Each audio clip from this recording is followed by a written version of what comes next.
All right.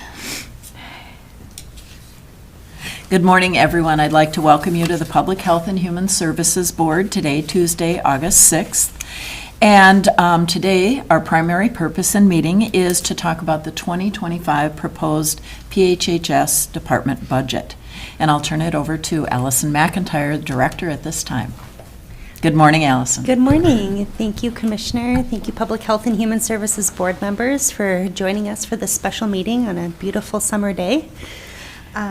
Today, we will be presenting our first look at the department budget for 2025. Plamen, our fiscal supervisor, and I will be co-presenting on our projected expenses and revenues. We will share some high-level information on what's driving these assumptions and what our next steps are leading up to the adoption of the preliminary budget and levy in September, and the anticipated finalization of the overall county budget and levy in December. We will not request that the board take any action today. Our goal is to provide an overview of where we're at in the budget planning process, provide some detail regarding the upcoming request for an addition of a new full-time equivalent Children and Family Services case manager, and next steps for requesting board approval for that and other planned expenditures. Again, this is a high-level overview. We won't be going line by line. You all, as members of this board and the public, received a detailed line-by-line budget in the board materials. So if you have any specific questions, we're happy to go into those either during the presentation or after we've completed our overview. All right, well, thank you. And I'd just like for members of the public to be aware that we do have our County Administrator, James Yorkie, online with us this morning. And we have a few absences, all excused absences, Commissioner Mills and Commissioner White, and also Frank Seo. Thank you, Commissioner. Our department, Cook County Public Health and Human Services, is an integrated public health and human services agency with three main departments, those being social services, economic assistance, and public health. This budget was prepared in alignment with our state and federal mandates, as well as our agency mission, which is supporting the health, safety, and well-being of our community.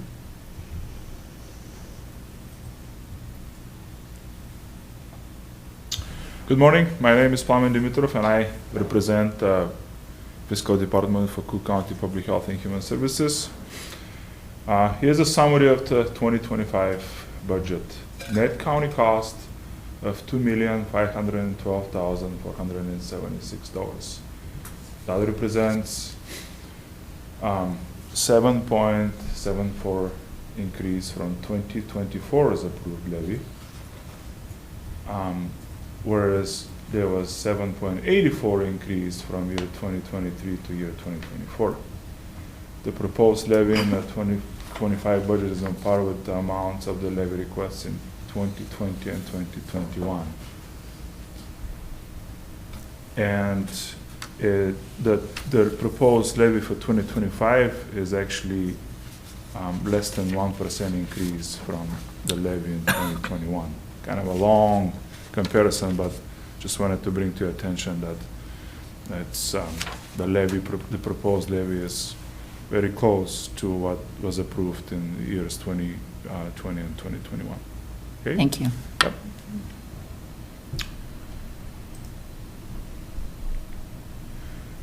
Here's an overview of the preliminary budget. As Alison mentioned earlier, the detail was included with the board packet, and if you have any questions, please ask at any time. We can stop and take a minute to respond. Our proposed budget costs are 8% higher than the last year's budget, but with increased collections and reducing taxpayer burden with planned use of excess revenues or the fund balance, our 2025 levy request is budgeted at 7.74%, more than approved levy for 2024. The preliminary budget for year 2025 includes one additional FTE, full-time equivalent. That's the public health educator who will be working on the substance misuse and suicide prevention grant, and that position was already approved this year by the board. And one proposed full-time equivalent in the Children and Family Services for additional case manager due to the increased caseload. And there'll be some explanation and some support of that request further down on another slide, few slides. In addition, we made a kind of a technical change. We moved one worker from the admin, payroll, and group of expenses to the economic assistance expenses. Because really in the real world, that's what the worker does. And what this did for the budget is several things. It reduced the admin cost, but increased the economic assistance cost, which is actually reimbursable by federal funds. So even though it didn't have a net, necessarily a net expense result, it actually had a positive result on the bottom line because it increased our revenues, which we receive from the federal government for the work that person is doing. Okay? Any questions so far?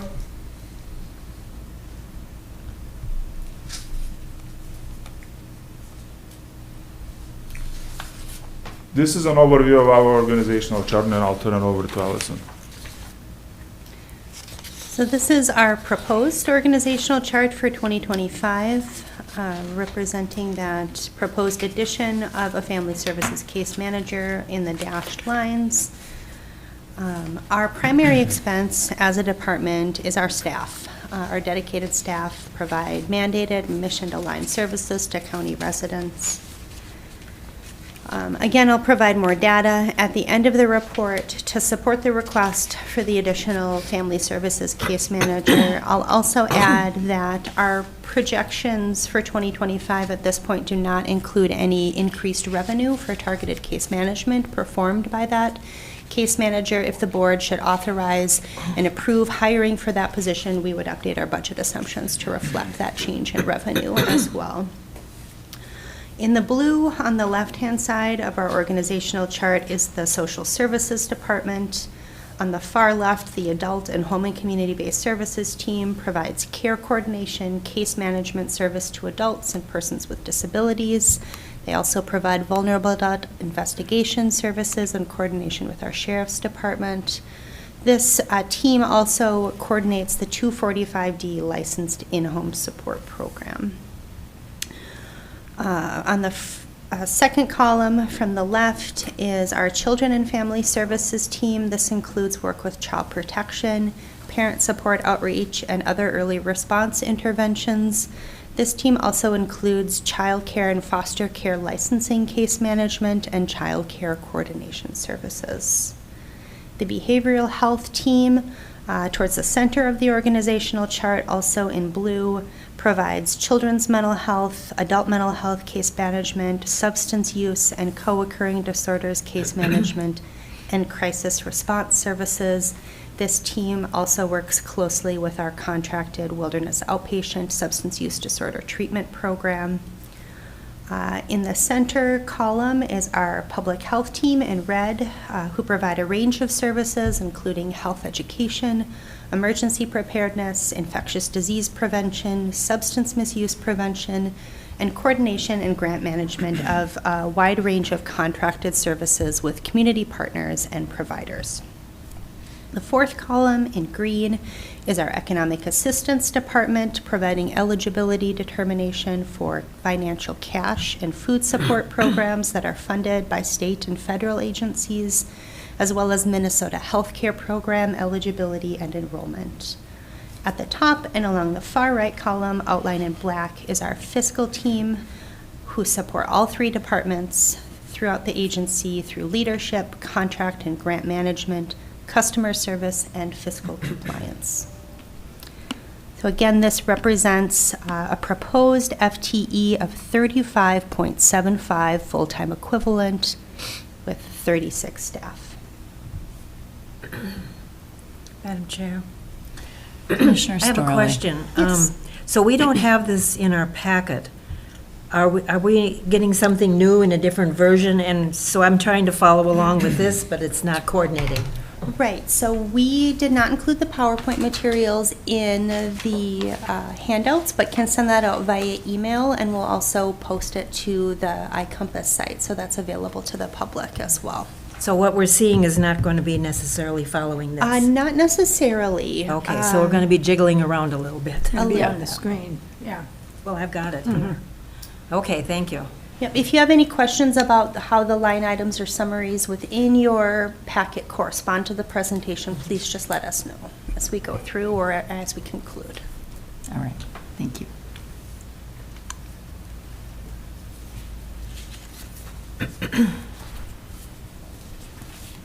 The budget impacts for the 2025 budget. Of course, since we have people providing services, payroll has been the biggest impact on the budget. The 2024 personnel costs include 3% estimated cost of living adjustment and projected 10% increase in health insurance. 2 new full-time equivalent and 1 full-time equivalent moved from admin to economic assistance, and the DDA wage scale implementation, job description reviews. We have 3 staff each with more than 10 years of service with the county who earn longevity pay. Training and travel costs are higher than previous years. Not so much when compared to 2023, but particularly 2021 and 2022, due to the increase in client-related travel, training-related travel, and the adoption of the GSA reimbursement rates. And the fact that with the COVID not being a factor as much, we are returning to, our staff is returning to seeing clients.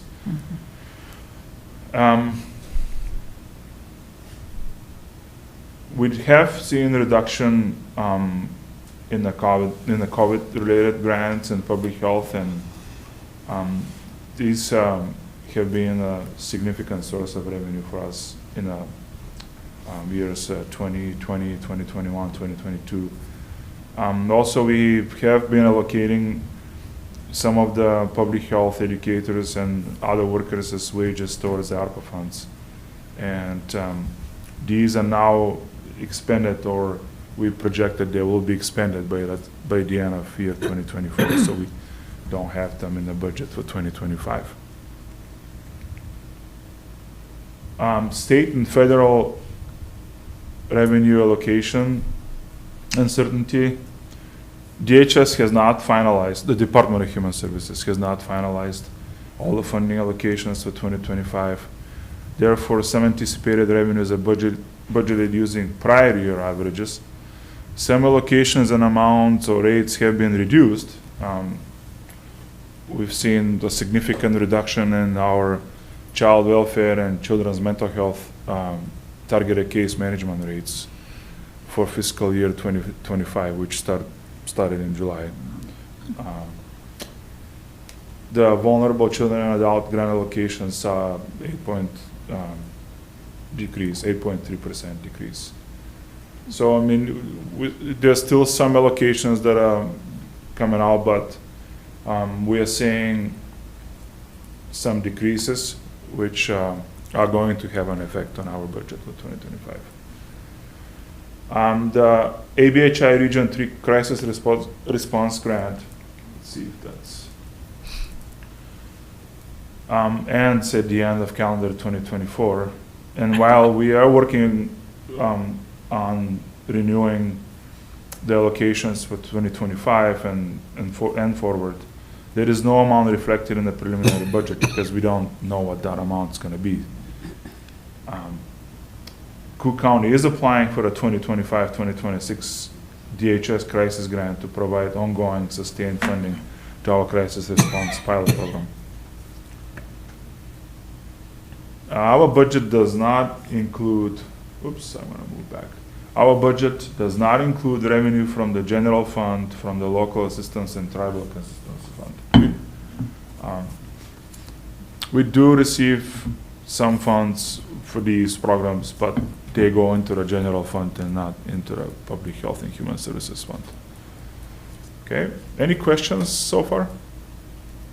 I have one question about when will you know about the 2025 Mobile Crisis Response Grants? What timeline are you looking at for finding out if we would receive any funds? I think Alison is the best suited to answer that question. Okay. Thank you for the question, Commissioner. Our application deadline is this Friday, so we're in the midst of applying for the grant. I would hope that we have notification from the state before the preliminary levy is set on September 10th. I think that's pretty optimistic, knowing some of the grant timelines.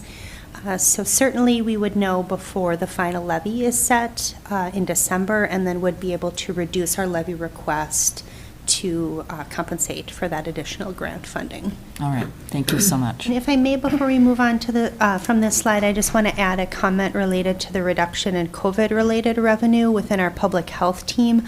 Alongside of that, we have seen an increase in other grant funds that are allocated by the State Department of Health through our Community Health Board. We'll go into some detail around those public health grants later in the presentation. And as I've shared with you all many times before, our staff are very assertive in seeking out additional grant funds that are competitive to be able to support our work and offset the impact to the levy. Thank you. Mm-hmm. Madam Chair? So Commissioners? in regards to the COVID revenue, have you pretty much used it up and you're now going to go for more grants on that? We have, yep. Okay. So we've utilized the ARPA funds that were allocated towards our expansion of public health staff, but alongside of that, we've seen additional state grants and funding, as well as more competitive grant funds that we have sought out as a department. Okay, thank you. If I may, we do have one grant that we're still utilizing that was established during the COVID period. It's called the COVID vaccine implementation grant.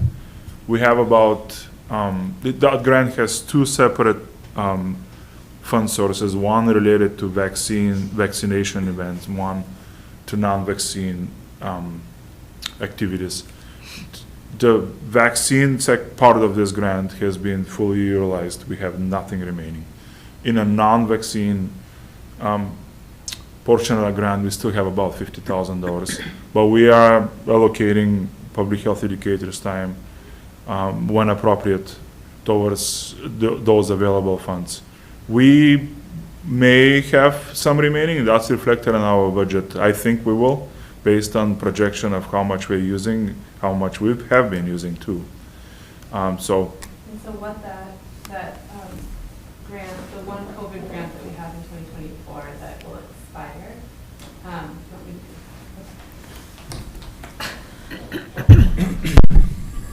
so the non-vaccine COVID implementation grant, what that is funding is emergency preparedness time related to infectious disease control. So Andrea Tofty, in addition to doing general emergency preparedness, also is our representative at all of the regional and state meetings about infectious diseases.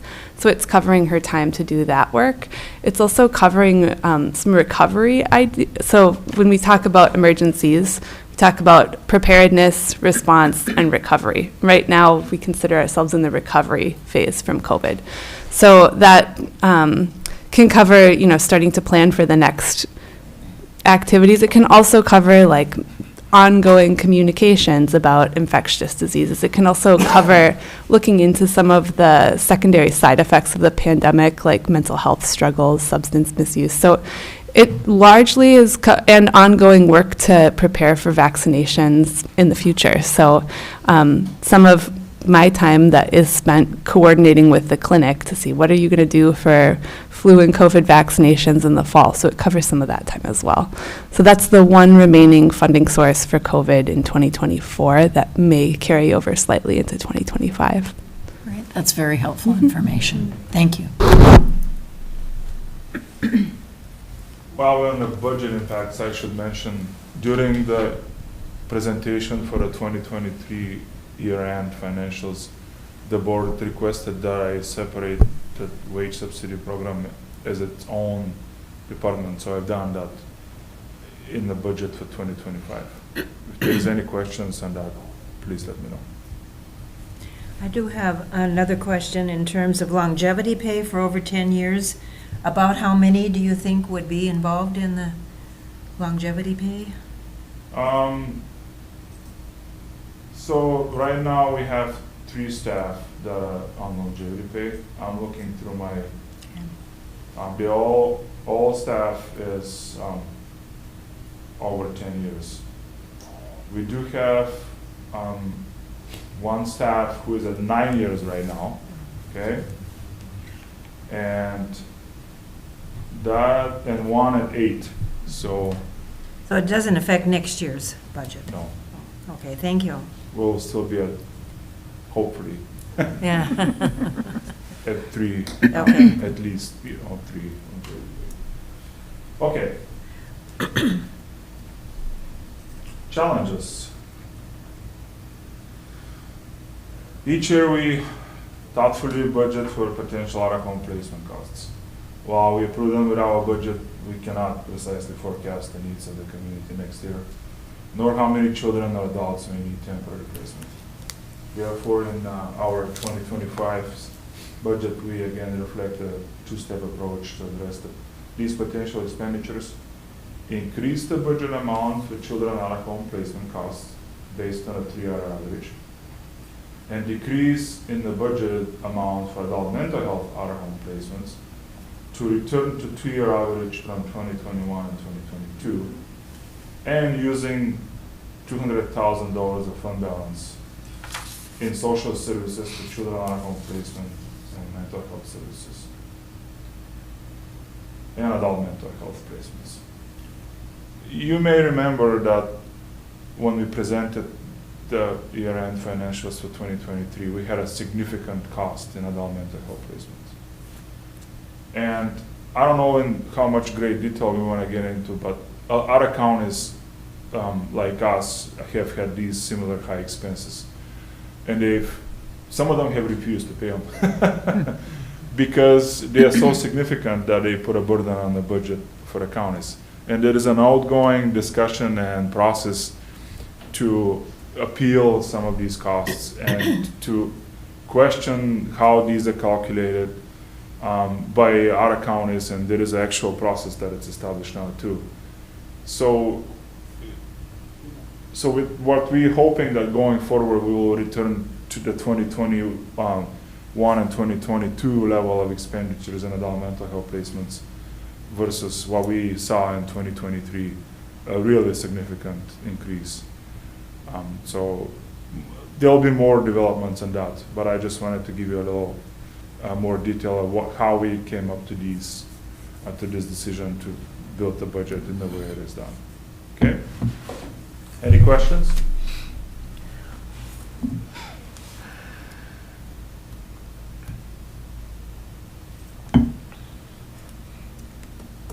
This next slide shows the trends of the approved levies and the requested levy. There was a decrease from 2020 to 2021 of 1.69%, significant decrease from 2021 to 2022. And I'll get into a little more detail, about that too here. The loss of a contract mental health agency in the county in 2018 prompted the department to hire additional behavioral health staff to fill gaps in desperate needed services. That, of course, resulted in increases. But while our personnel costs have risen each year, our levy request for 2025 has increased by about a smaller percentage from 2023 to 2024. Through many early intervention programs in social services, we have been able to identify needs and provide support for clients. Additionally, our social workers draw revenue from the Department of Human Services and health plans through the targeted case management work and care coordination services provided to managed care enrollees. Having the right level of staffing in all departments increases additional funding to the department and reduces our reliance on levy funds. Good examples in that is in the public health department, the public health educators and Grace's roles in seeking, not applying for additional public health grants, which reduces, of course, the burden on the levy. In social services, case management and target case management, these are significant sources of revenue for our department. And they're, coming from federal and state funds and from managed care organizations. The reduced placements and increased COVID-related revenue resulted in levy decreases in 2022 and 2023. There was a lot of funds coming our way from, ARPA and American Rescue Plan and public health grants and other COVID-related revenue. But like we said earlier, those funds now have either ended or we're going to be expanding them in this year. Any questions on this slide?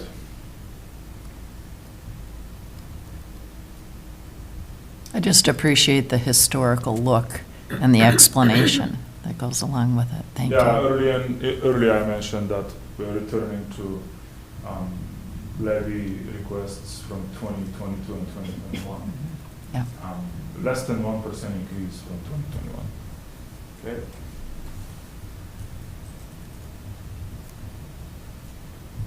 The fund balance.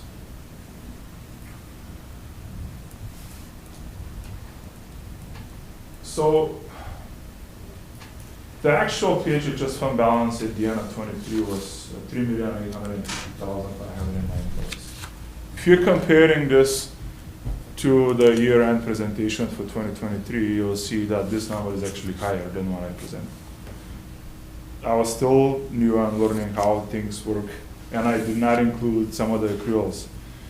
For what the accruals are, these expenses and revenues that apply to a different year, but they happen in a certain calendar year.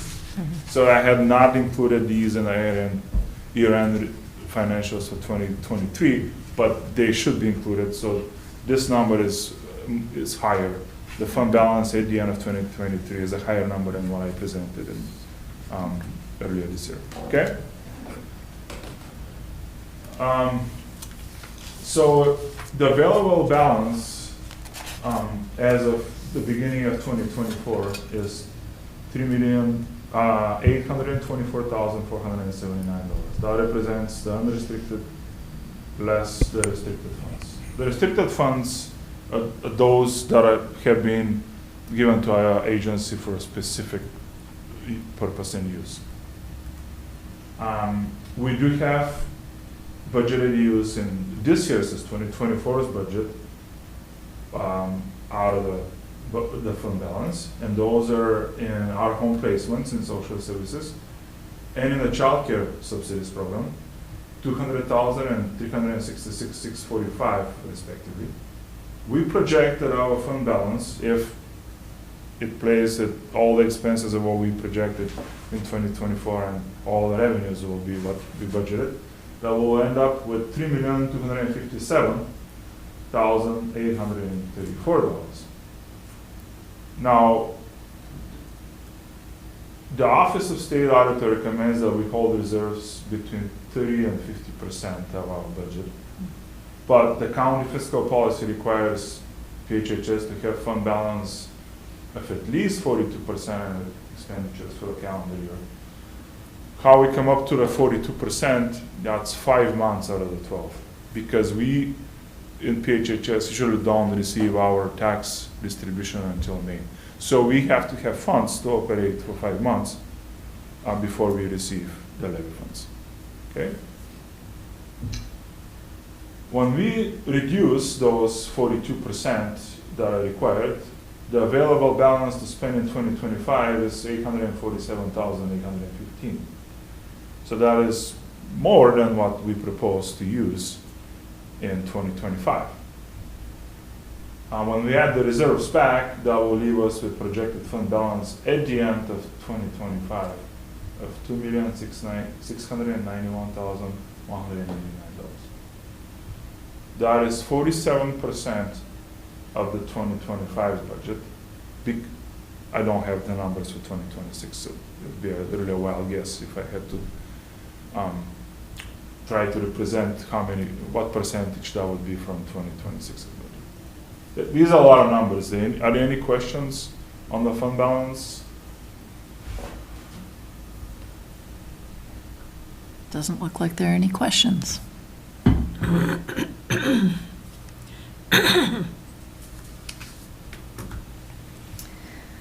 So you've heard from us many times, our staff are diligently seeking out new funding sources to provide services and programs that are responsive to community needs while minimizing the impact to the levy. Our community health assessment and health improvement plan provides strategic direction for our department as well as many other community partners and providers to align our efforts with both the data and input from community members and partner agencies as to those shared health priorities for each 5-year cycle of our health assessment and health improvement plan. So within each health improvement priority area, I've provided a snapshot of ongoing grants for calendar year 2025 and some information on new and anticipated grants for the next budget year. Also want to acknowledge Grace is here to be able to provide some additional level of detail if requested on the many, many public health grants that fund the work of that team. So within the mental health priority area, we, as Plamen mentioned, received funding through the Regional Arrowhead Behavioral Health Initiative to fund our coordinated crisis response pilot in 2024. There was a total of $140,000 that were allocated towards that program. Despite the position remaining unfilled throughout 2024, we were able to access that grant by billing time for our behavioral health supervisor, as well as a member of our public health team, who is our prevention coordinator, who continued some of the important work within that area, building infrastructure, building relationships with local crisis response providers, and working towards establishing that program. Again, despite having that position vacant, for most of the year, we do anticipate meeting our goal to apply for a direct allocation for the next round of state grants. Again, that is for the fiscal year 2025 and 2026 funding cycle. Our application deadline is the end of this week. Again, that revenue is not reflected in our preliminary budget. We do anticipate that we'll have notification and contracting in progress before the final levy is set at the end of the year. Also in the area of mental health and substance use misuse prevention, we will continue to utilize the HRSA, Rural Communities Opioid Response Program, or RCOR grant, into 2025. This provides funding for substance use disorder prevention, treatment, and recovery services. This is the final year in our 3-year grant. Again, the University of Minnesota is the primary grantee, and our department, along with Grand Portage and the Sawtooth Mountain Clinic, are sub-grantees under that multi-year grant. That grant period ends in August of 2025. We'll be expanding on this work in 2024 and into 2025 with a focus on youth prevention with the newly received $500,000 Minnesota Department of Health grant for youth substance misuse and suicide prevention.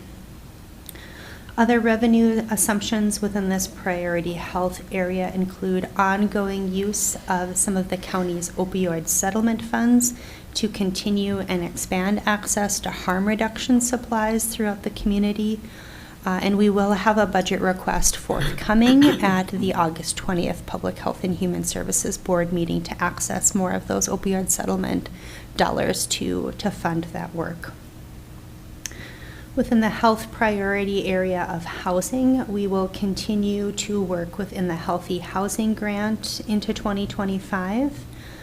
Within the area of childcare, we received a deed grant in the area of childcare and economic development and anticipate accessing additional grant funds through the Northland Foundation to support the work of our community childcare coordinator, who, if you were tuned into WTIP this morning on your drive to the courthouse, you might have heard an excellent interview with Nancy Deming talking about her work as our licensor and childcare coordinator. Other public health grants that work across multiple areas include the Age-Friendly Communities Grant, foundational areas of public health responsibility, the Response Sustainability Grant, the CDC Infrastructure Grant, which we are anticipating to see an increase for in 2025 to continue to fund and expand our work in regional lactation support. More to come on that. Again, we haven't finalized that grant agreement or contract, so that increase in revenue is not yet reflected in our budget for next year.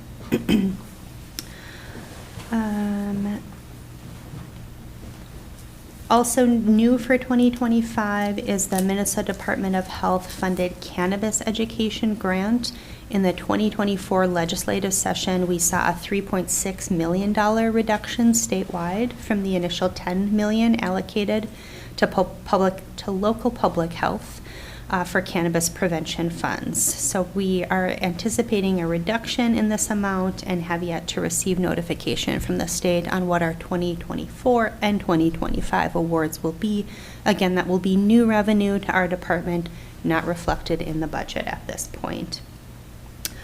Public Health and Human Services, public health in particular, will also have a role, as indicated in the draft ordinance, for compliance checks. So we anticipate that we will be accessing revenue to offset the expense of our staff performing that services, and we'll also be advocating to access any fees associated or collected by the county associated with cannabis retail, registration, and enforcement, for compliance and to provide ongoing support to our substance misuse prevention efforts as a department.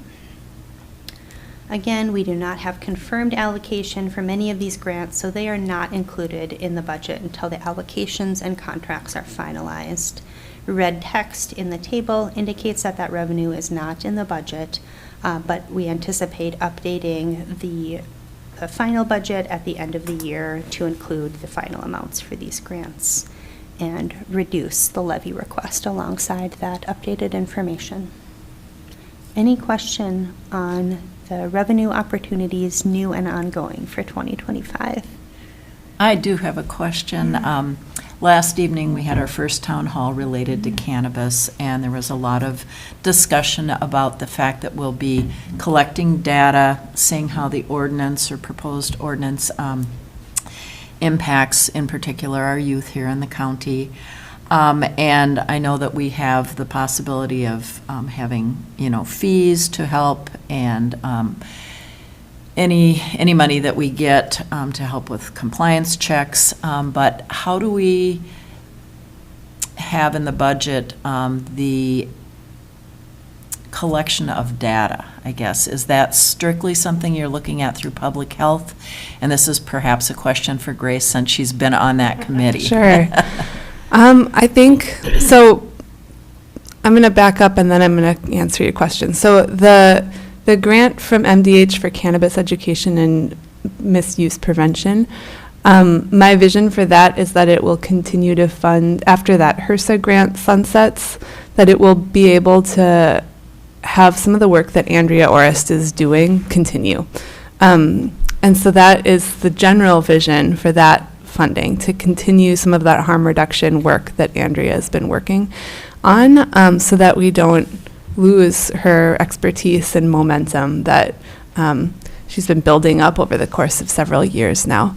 In terms of data, I'll continue to participate on the cannabis committee, and in that middle column where you see foundational areas of public health responsibility, right now that is going to support my time working on the health assessment and health improvement plan. But one of the foundational areas of public health responsibility is data collection, sharing data. And so my plan is to combine some funding from that grant with some funding from the new cannabis grant, which we still don't have a lot of detail on, but we know it's coming at some point. And also to, as Alison said, advocate for some of the revenue that would come to us locally if there are cannabis retailers that are taxing, as and mandated in state law. If some of that revenue comes to us putting some of that towards tracking impact as well, because I'm happy to play kind of a coordinating role on data collection, but that would be a big community effort. We don't have all the data at our fingertips. It would involve working across systems, seeing how many, for example, emergency department visits are related to cannabis, or how many traffic stops are in the end having some relation to cannabis. There would, looking at some publicly available data like the student survey that has questions on perception of harm related to cannabis among youth, talking with our school partners about whatever their discipline policy is related to possession, for example, what they're seeing. So it would involve partnerships and gathering data from multiple sources. And I think on the financial side, it would involve combining revenue from multiple sources. That sort of, it's kind of like a puzzle. It's like fitting together. We look in the contract, what is this grant able to fund? What are we doing, or what do we want to do? Is there alignment? Okay, we're going to use this funding source. And often it is that sort of piecing together, and I imagine that is what will happen with tracking the impact of cannabis locally. All right, thank you very much. Mhm. That helps a great deal. Commissioner Johnson. Sorry, I kind of got lost in there. Are you talking about a new position to do that No, then? I'm Or not. you I'm are- saying- you can incorporate. So I those think it funding would for what's probab- current, what you're currently Exactly. staffed for. Yes. No So, new people. no new people. That's what I just It would needed be clarification. myself, Andrea Orist, Yep. and our new youth prevention specialist would also be involved in the work, and that's Rocio. So there's no new people. It's just the same people being funded from different pots of money. So, Okay, great. yeah. Great question, thank you. And a quick comment before we move on here, I'll say that in terms of, precedents or infrastructure for our department capturing licensing fees, we have that within our Wilderness Outpatient Treatment Program currently, where we are accessing some of the county liquor license fees to help support operations of that program. Wonderful. One of the other, any other questions on the revenue opportunities before I move on? Next slide. Next slide.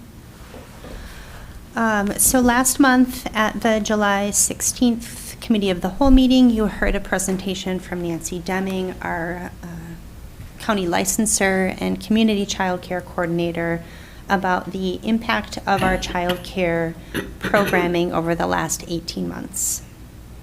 In response to a board directive to develop programming and funding support to address the local child care crisis in 2022, our team convened a Child Care Solutions subcommittee and developed a pilot program to provide funding to bolster our local child care system.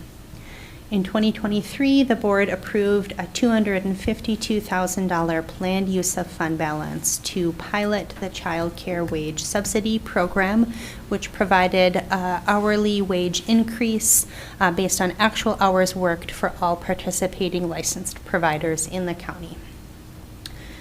Our 2024 budget includes a planned use of up to $366,645 of department fund balance to continue and expand support to our local child care systems, family, and the economic health of our community. Again, as presented at the Committee of the Whole meeting, we've seen a pretty dramatic impact in just the first 18 months of this program, with 8 full-time and 9 part-time providers added to the local child care workforce. No programs have closed. The average closure rate in the region is 34%. We've seen an increase in 47 licensed spots with an additional 45 children being served. That's in 2023 calendar year. 2 new licensed programs have opened thus far in 2024, creating 22 new child care spots. And care is now available throughout the county, including for infants on the west end at Birch Grove and on the east end of the county at Grand Portage Early Head Start. Our 2025 department budget includes a planned use of up to $366,645, the same amount that we have budgeted for 2024, to continue support to our local child care system. Because this is a planned use of fund balance, There's no impact to the taxpayer levy. I can flip back to slide 9 to illustrate how this planned use of fund balance will still keep us within the recommended range of fund balance according to the Office of State Auditor and the County Department policy.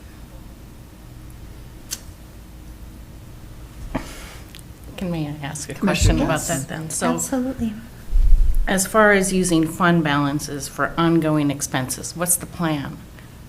How are we going to, because I wasn't at the last county board meeting where Bruce Ellers talked about fund balance and specifically called out PHHS fund balance, that it was not sustainable to continue at the levels we're doing.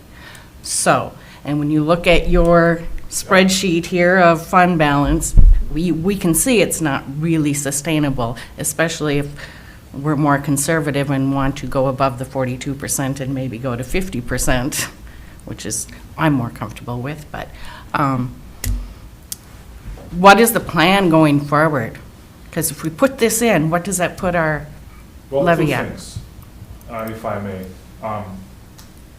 In 2025's budget, we actually have revenue projected in the child wage subsidy program for the first time because we have sub-grants that are going to bring revenue to our department. Plamen, can you make sure you're speaking into the microphone? I want to make sure that you're picked up. Thank you. So to answer the question, two steps approach. First, we're projecting to have revenue in 2025's budget in the wage subsidy program to reduce the amount of fund balance we're going to use. So in the theory, we are saying that it's going to be, we're projecting to use 366,000, but we do have revenue in that department, which we don't have in the past. But that's based on the fact that we have sub-grants. DEED is one example, and the Northland Foundation and some other revenues. Two is there is a reason for why I show the fund balance because at some point we will have to look at and say, okay, we're getting close to where we don't want to be. We want to have reserves that are one, above 42%, but two, reserves that are healthy and can carry us through a year of unexpected, whatever that may be. I know this probably doesn't answer your question 100% directly, but yes, I think in 2026's budget, we'll be looking at probably likely of no fund balance use, depending on how our 2024 and 2025 years are looking. Yeah, because, so I'm the type, when I'm looking at this, and I know you went levy and showing the levy in actual levy increases, percentages, but if you add in that fund balance use, which I consider an expense. It is 100%. When you compare the 2021 levy versus the actual cost to the county, that's more like a over a 22% change if you actually take what you're spending or could spend, so. Again, I mean, you're correct about that, but what's also correct is that our levy request for 2025 is nearly the same as 2021. So we're not increasing dramatically in the last 5 years. In fact, it's less than 1% increase from 2021. But that's the year we added $1 million to fund balance, instead of giving it back to the taxpayers. Another thing that we are looking and actively working on is increasing our revenues for targeted case management and actively seeking grants and other funding too. So we're aware of where we're at, and we're working hard to increase our revenue. So that's one way to reduce the impact on the fund balance. Thank you. Other questions? I might add to the child care solutions larger picture that we are aware that this is a pilot program, and utilization of fund balance is not sustainable for our department, for our community. The Child Care Solutions Subcommittee is actively working on planning, seeking out funding sources, advocacy at a local level, at a state level, to try and access sustainable funding sources and impact policy change that could enhance and provide more sustainable state, federal funding, local funding to support our child care system. Thank you. We also have a new governor coming in.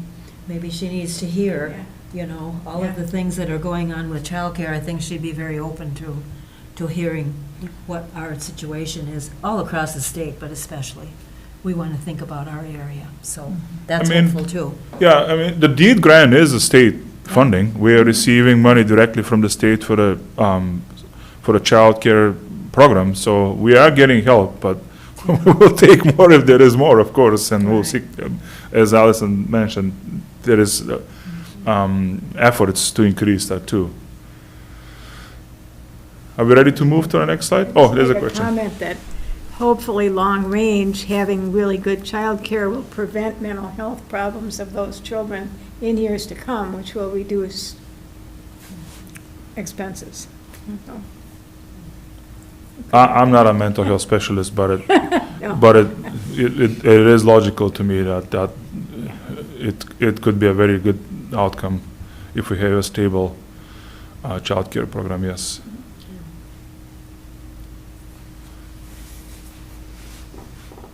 All right.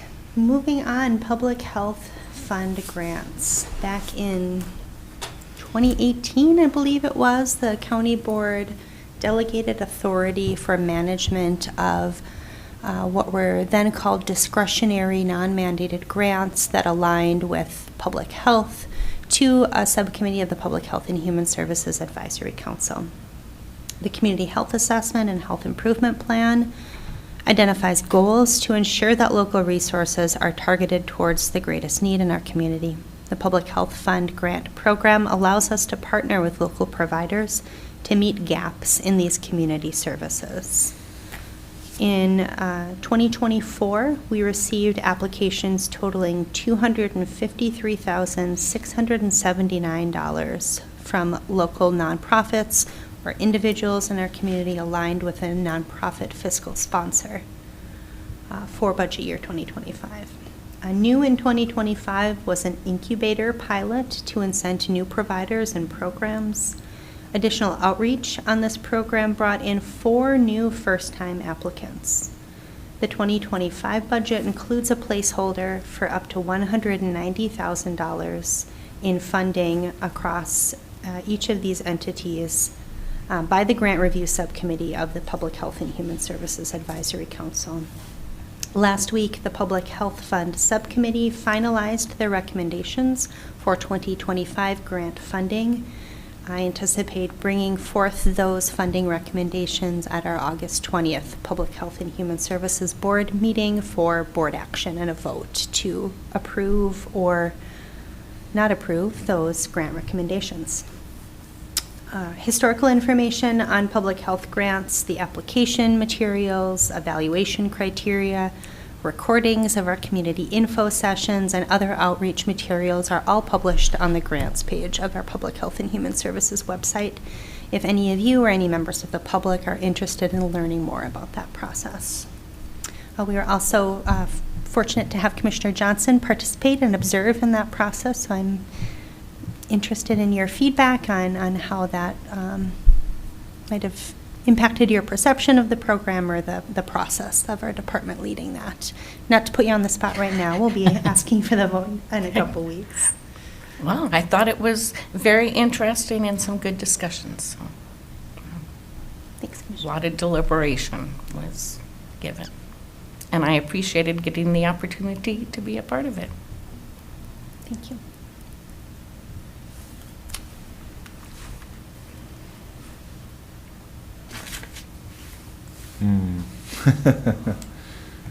It says PHHS 2024 preliminary Whoops. budget summary. It's the 2025 25. preliminary budget summary. I apologize for the overlook, but I just noticed that. Again, we do propose an 8% increase in the expenditures, but you can see we're budgeting 10% increase in our revenues too. So that's a significant increase as well. So the net requested levy for 2025's budget is $2,512,476, or a 7.74% increase from 2024. Any general questions on the 2025's budget before we move to the presentation on the Child and Family Services caseload and the justification for adding another case manager in that department? Any questions? Appears not, so go ahead. All right. So in our 2025 department budget, we are including a proposed additional full-time equivalent within our family services team. This is in response to a dramatic increase in the number of maltreatment reports and children receiving services through our department. My goal in presenting this data within our budget presentation is to provide additional level of detail about this request, what need it aims to fill in our department and our community, and to gather feedback from the board on what additional information you would need to consider this request at our August 20th Public Health and Human Services Board meeting. Again, I anticipate requesting to post this position in this budget year, given the length of time and processes involved in recruiting for positions. You might remember our most recent family service case manager hire was after a year of that position being vacant. I'll provide more detail again on the justification for recruiting for this position as soon as possible. As of June 2024, just halfway through the year, we've seen an over 100% increase in work groups since 2019, and a nearly 200% increase in the unduplicated count of children receiving services since in that same time period. And we'll dig into the data in much greater detail in the next few slides. So this graph represents the open work groups within a year. A work group is a case. There are often multiple individuals associated with a work group, multiple children in a family. Our department first started tracking maltreatment reports and the correlation to out-of-home placement expenditures back in 2018. Over time, we've added additional metrics to this report. Most recently, open work groups and unduplicated count of children were added to this report. Each year in January, I come before this board and report on data across all program areas, work groups, and intakes. I'm not often taking the time mid-year to pull data. I feel like this is a great illustration of the value and importance of taking time to pause and look at the data mid-year to evaluate whether or not we have adequate staffing to meet current needs. Those data points bring into striking focus the dramatic increase that we've experienced in the last 6 months across all children's services. So the types of work groups included in this chart include adoption, child care, child foster care licensing, child protective services, child welfare, minor parents, parent support outreach program. Essentially all of the programs that the 4 current staff within our Children and Family Services team work within. Again, the 4 members of our current Children and Family Services team include 1 supervisor, 2 Children and Family Services case managers, and our licensing case manager and child care coordinator, that hybrid position. Again, 1 case could include 5 children, 2 sets of parents and caregivers, a foster care provider, substance use disorder treatment provider, mental health case managers providing adult mental health case management to a parent or caregiver, children's mental health case management to a child involved in the case or work group. So this is just one way to look at the data. Again, you can see from 2020 to 2024, a very dramatic increase from just 14 work groups back in 2010 to 67 work groups just through June of 2024. Another way to look at the increase in services provided by our agency within Children and Family Services is by the unduplicated count of children within those work groups. Across those same program areas, this graph represents the number of unduplicated children in a work group within that year. The count of each individual child within a work group, or often a family, or the unduplicated number within that year. So while there may be duplication from year to year, this is counting each unique child who may be associated with multiple work groups within a team. An example is that a child within a family might be receiving voluntary services through the Parent Support Outreach. There might be a report or an event that precipitates a child protection investigation. This would be a new case or a new work group, but that child receiving services within two different programs and work groups is reflected as one unique child within this report. In the last 5 years, we've seen a 192% increase, almost 3 times as many children receiving services. Again, we're only halfway through the year. The number of children receiving services has doubled in the last 2 years. Originally, when I was looking at the data, I also pulled children's mental health case management services as well. There are some intersections and overlap between children's mental health and child protection. My assumption was that as we added a second children's mental health case manager, that our capacity to serve more children has increased, and that was likely driving the increase in overall children and family services. What's in this graph here represents children and family services alone. Children's mental health is not included here. I do have a graph that includes children's mental health if you'd like to see that as well. So again, this is child protection, child welfare, parent support outreach, and some of those more voluntary early intervention programs. This 108 unduplicated count of children represents about 13% of the population of Cook County children under 18 receiving services from our department, specifically within Children and Family Services. We do anticipate this to continue to increase as we receive new reports. Again, this is only halfway through the year. September is often one of the busiest months for our child protection team. With kids back in school, school staff are one of the primary mandated reporters to our agency. I shared this report with our child protection multidisciplinary team last week, which includes representatives of agencies throughout the county, school staff, law enforcement, healthcare, nonprofit service providers. Lindsay Gao, who is the executive director with Violence Prevention Center, commented that they're seeing a similar increase in people receiving services through Violence Prevention Center, and that she's been digging into national trends and shared an article with the team that shows an 8% increase in the United States in domestic violence incidents following the pandemic. Madam Chair. Yes, Administrator Yorkie. Thank you. Alison, I didn't hear, what was the percentage of county children receiving services through the department now?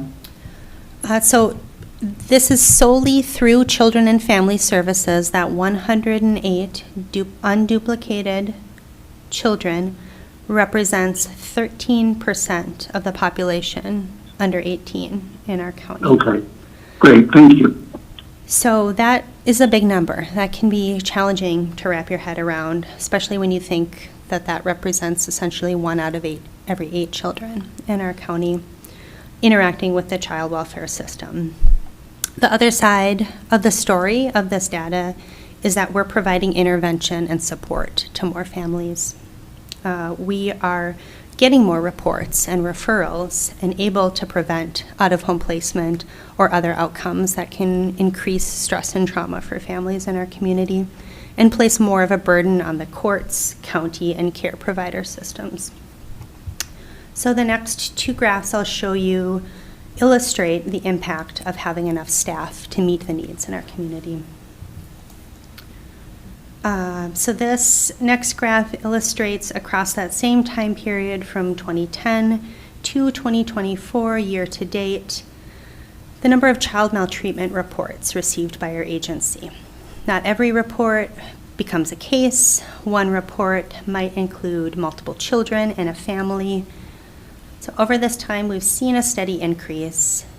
If we continue to receive new reports at the same pace as we have in the first 6 months of the year, we will easily exceed our 15-year high of 114 reports in 2016. So that's taking that 69 reports that we've received thus far, projecting that out to continue at the same rate through the end of the year. That would put us at 138 at year end. Plamen, can you click through? There's an animation in this slide, an arrow. I hope. No, there isn't. Okay.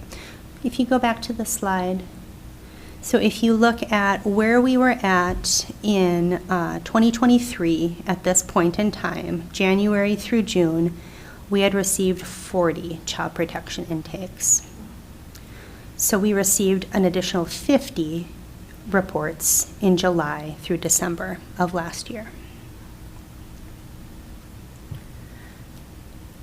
which is consistent with what I reported earlier about experiencing an increase in reports when kids go back to school in the fall.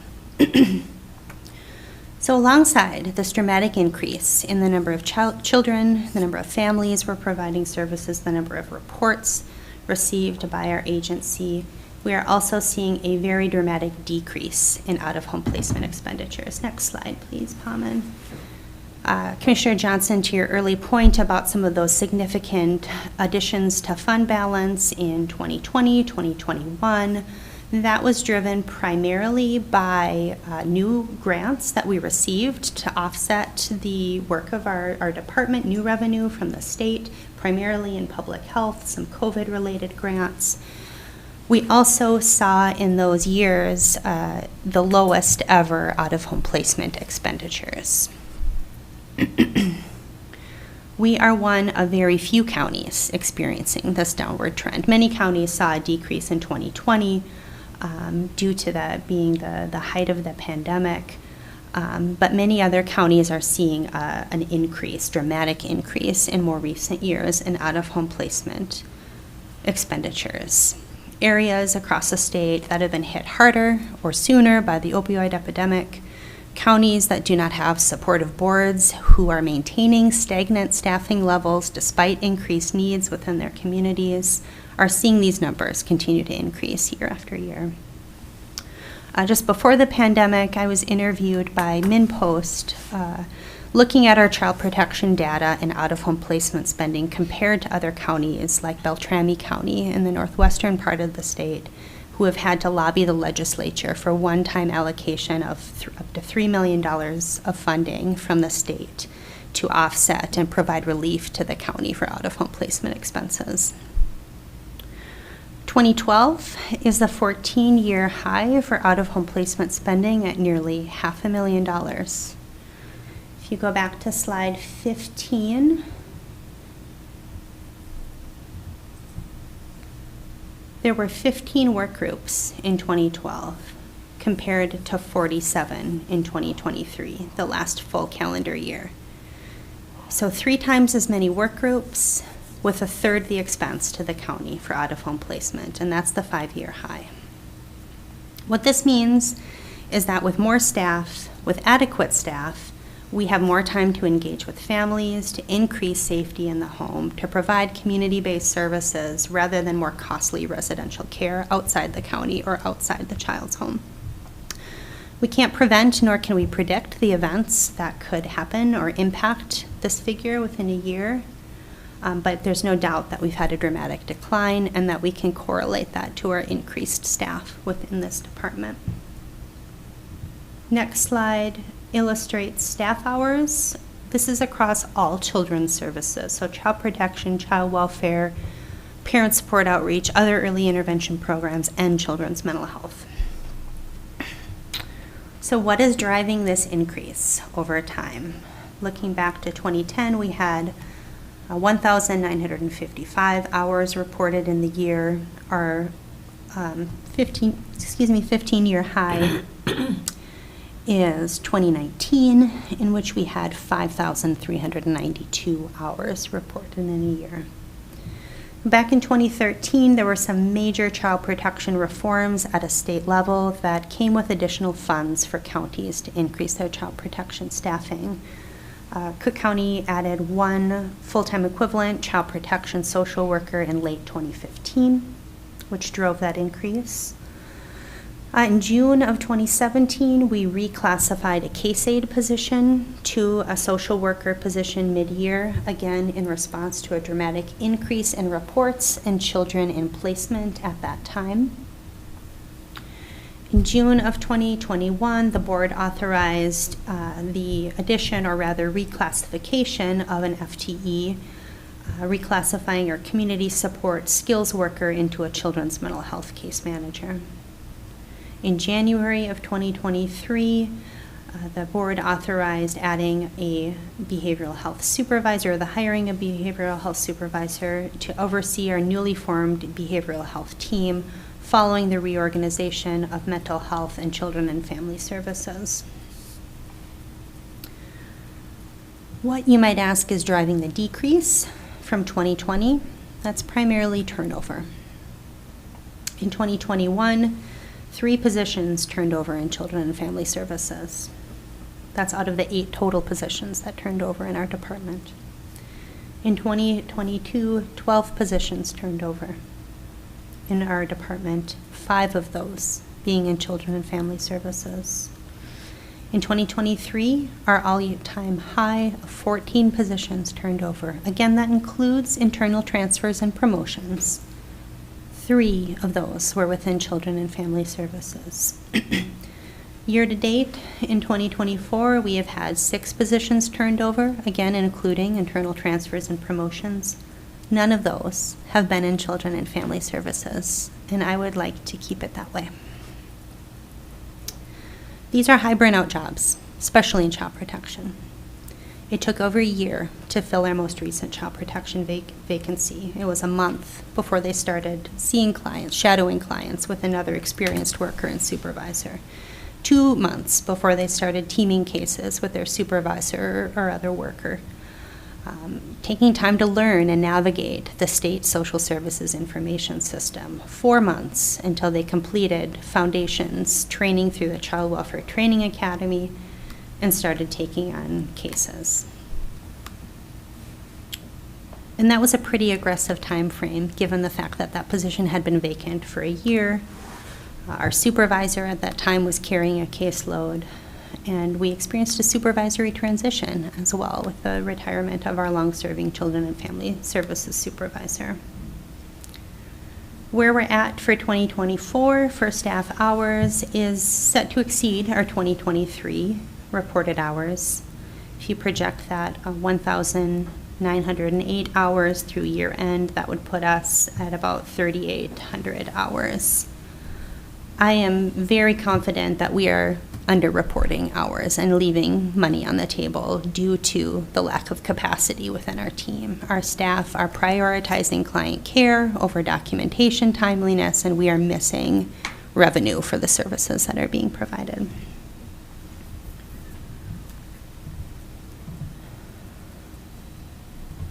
So to summarize, our request is to add a case manager within Children and Family Services. No request before you today, but anticipate bringing that to our next regular Public Health and Human Services Board meeting on August 20th. This recommendation is out of necessity to maintain safety for current families receiving services, for future families that we might engage with through year end, and to prevent staff burnout and turnover. Again, with that historical context that shows an addition of staff hours is conversely related to a decrease in out-of-home placement expense. I'm confident that this addition of a position will better position us to maintain lower out-of-home placement spending into the future. We also anticipate targeted case management revenue from the Department of Human Services to offset the staffing expense. I am already thinking about what additional data you might need to consider this request. Some information that I had hoped to pull for today but didn't have the time to was the overtime data among our team to illustrate cost savings with a reduction of staff overtime. I also intend to pull reimbursement data on our Title IV revenue. This is a very limited federal funding source that offsets our out-of-home placement expense. The eligibility criteria for Title IV is incredibly restrictive. It's based on income guidelines that were in place for AFDC back in the mid-90s. So that's TANF for MFIP decades ago, that temporary assistance for families or adults with dependent children. So we are very limited in the revenue that we're able to bring in to offset the cost of the county for out-of-home placement, whereas with targeted case management, by having adequate staff, we're well positioned to be able to access revenue from the state to offset the staff time for providing those services. There are also opportunities with the Families First Preservation Services Act, additional federal funding to develop services, to add resources for at-risk family and prevent more costly outcomes. So zooming back out, next slide please. Next steps for our overall department budget and these specific requests for board action. At the August 20th Public Health and Human Services Board meeting, I intend to ask for authorization to post for that Children and Family Services case manager yet in 2024. We will be presenting the recommendations for 2025 Public Health Fund allocations based on the recommendations of our review subcommittee. We'll be asking that the board approve allocation for our 2025 Child Care Wage Enhancement Pilot. In September, we'll be presenting this budget and any updates to the Public Health and Human Services Advisory Council. In state statute, the Advisory Council is tasked with making a formal recommendation to the board at least annually concerning the annual budget of the board and the implementation of the plan during that year. So at our September Public Health and Human Services Board meeting, anticipate bringing forward any recommendations from our Advisory Council regarding the preliminary budget for 2025. In the months of September through December, we anticipate announcement of the Department of Human Services Crisis Grant Awards to offset the Mobile Crisis Response Program, staffing, and other programmatic expenses. We also anticipate updates through year end to the Department of Health and Department of Human Services grants that fund our work as a department. We will continue to update budget assumptions through early December, leading up to the final levy. Anticipate that being set at the December 10th regular board meeting.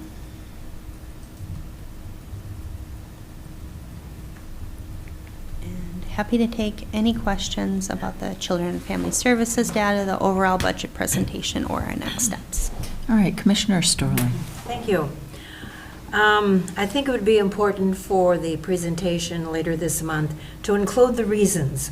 Now, I got adoption, but I couldn't write fast enough. So could you include, there were 5 or 6 reasons why you're asking for the additional staff? Commissioner Sterling, are you referring to the programs that are represented in the work group data? Mm-hmm. So listing out what are those the reasons? Programs. Yeah, for that. Okay. Thank you.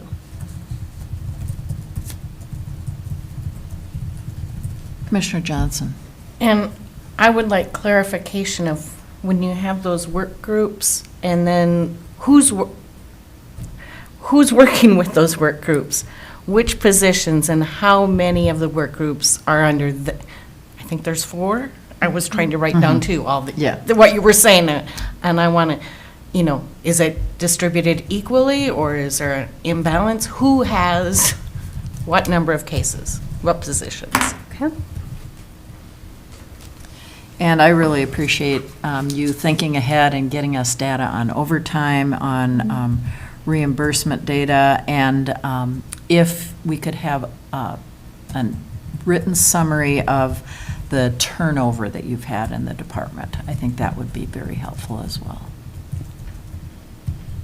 Are there any other items that we should request? Besides turnover, what about new people, status of, how many new people we've gotten as well, So both ingoing and outgoing staff, I guess. Because I think there have been significant improvements in staff numbers in the last, 6 months or a year. Could you clarify if you're looking at number of existing positions that were backfilled or new positions that have been added within that time frame? Probably both. Maybe the backfill would be the most important, or the ones that had been open for so long and then were filled. I guess that would be the highest priority, but then. Would it be helpful in the child care area? Is that what you're asking? That would be, well, I was thinking of just staff in the department, Staffing. but childcare is part of it, I guess. Yeah. That's a new program, Right. isn't it? For- Well, children and family Yeah. services. Yeah. Thank you, Rana. I know we've heard it a lot, but for maybe other people who aren't aware, just to clarify that. Other questions or other needs for data or information?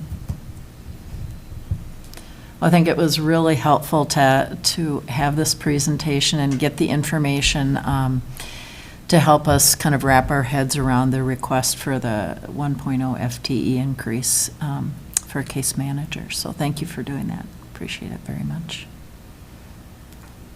Other questions or comments?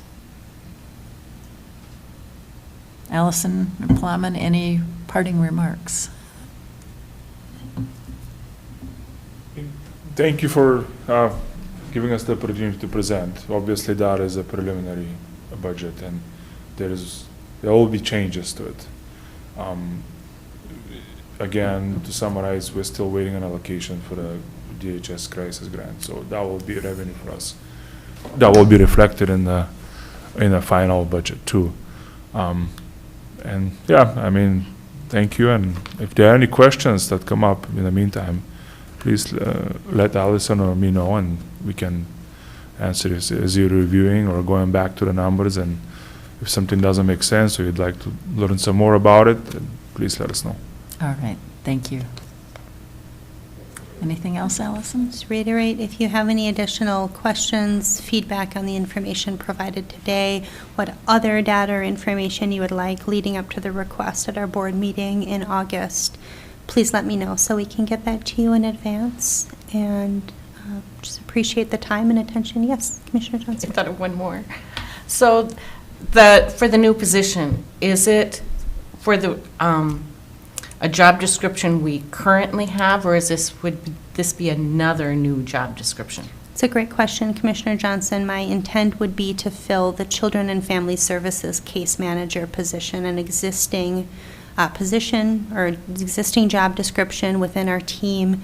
We currently have 2 staff working under that position right now, so this would be a 3rd case manager to work across all child protection programming, from investigation, assessment, ongoing case management, child protection, child welfare, parent support outreach. Could you include that information in the next? Yes, I can include the job description as it's currently written and Yep. approved. We're in the process of updating our job descriptions as Of a course. department, of course. So I'll share a copy of the most recently approved Just to job refresh our description. memories of what this position is Absolutely. responsible for. All right, thank you. All right, well, with that, we are adjourned. Thank you all very much. Appreciate your work. Thank you. Incredibly complex. I'm impressed.